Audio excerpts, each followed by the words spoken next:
క్రీస్తునందున్న ప్రియులకు ప్రేమతో వందనాలు తెలియజేస్తున్నాను. నవంబర్ నెల 2వ తేదీ 2025.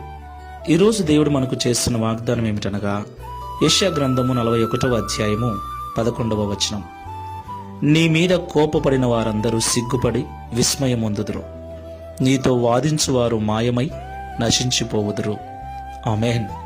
నా ప్రియమైన సహోదరి సహోదరులారా, ఈ లోకంలో యేసుక్రీస్తు ప్రభుల వారి కాలము నుండి నేటి వరకు క్రైస్తవులకు వ్యతిరేకంగా వాదించేవారు, క్రైస్తవుల మీద అనవసరంగా కోపపడేవారు, క్రైస్తవులను నిందించేవారు, క్రైస్తవులను కొట్టి అవసరమైతే చంపే దుర్మార్గపు మనసు కలిగిన వారు చాలామంది ఉన్నారు.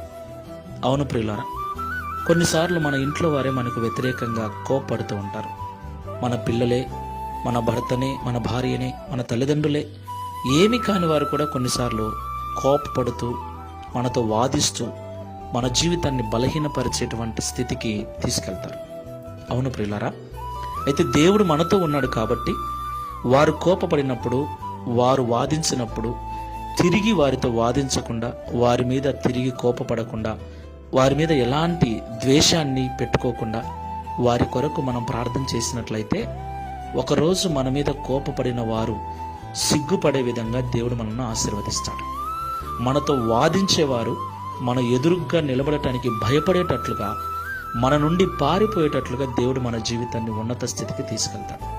కాబట్టి మాటలు వింటున్న ప్రియ సహోదరి సహోదరులారా, ఈరోజు నీ స్థితిని బట్టి, నీ అనారోగ్యమును బట్టి, అనేక కారణాలను బట్టి నీ మీద కోపపడేవాళ్ళు, నిందించేవాళ్ళు, నీతో వాదించేవారు, నిన్ను చులకనగా చూసేవారు ఎంతమందైనా ఉండని, భయపడొద్దు, బాధపడొద్దు.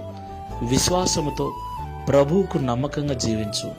ఒకరోజు ఆయన నిన్ను హెచ్చించినప్పుడు, నిన్ను ఉన్నత స్థానంలో నిలబెట్టినప్పుడు, ఈరోజు నిన్ను నిందించిన వారే, వాదించిన వారే, కోపగించిన వారే సిగ్గుతో తలదించుకునే విధంగా దేవుడు చేస్తాడు. అట్టి విశ్వాసముతో, నమ్మకంతో ప్రార్థనాపూర్వకంగా ముందుకెళ్దాం. ప్రార్థన చేసుకుందాం. సజీవుడా, సర్వశక్తిమంతుడా, మీకు స్తోత్రాలు చెల్లిస్తూ ఉన్నాం. నీ మీద కోపపడిన వారందరూ సిగ్గుపడి విస్మయమొందుదురని, నీతో వాదించువారు మాయమై నశించిపోవుదురని ఈ ఉదయకాల సమయం మాతో మాట్లాడినందుకు స్తోత్రములు. ప్రియ తండ్రి, ఏది ఏమైనను నీ బిడ్డలమైన మాకు ఈ లోకంలో వ్యతిరేకతలు ఎన్నో, వ్యతిరేకంగా వాదించేవారు, చులకనగా చూసేవారు, రకరకాల ఆలోచనలు కలిగి మమ్మల్ని బాధ పెట్టాలని ప్రయత్నించేవారు చాలామంది ఉన్నారు.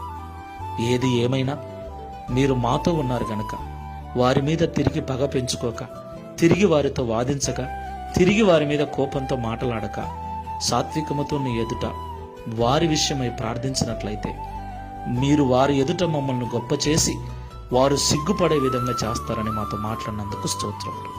ఈ ప్రార్థనలో ఏకీభవిస్తున్న మాకందరికీ మీరు అలా చేస్తారన్న నమ్మకమును, విశ్వాసమును కలిగించి ప్రార్థనాపూర్వకంగా ముందుకు వెళ్ళటకు సహాయం చేయమని, తద్వారా ఈ దిన వాగ్దానమును మా అందరి జీవితం నెరవేర్చి మీ నామమును మహిమపరచుకునమని యేసు నామములో ప్రార్థిస్తున్నాము తండ్రి. Amen. Praise the lord. God bless you.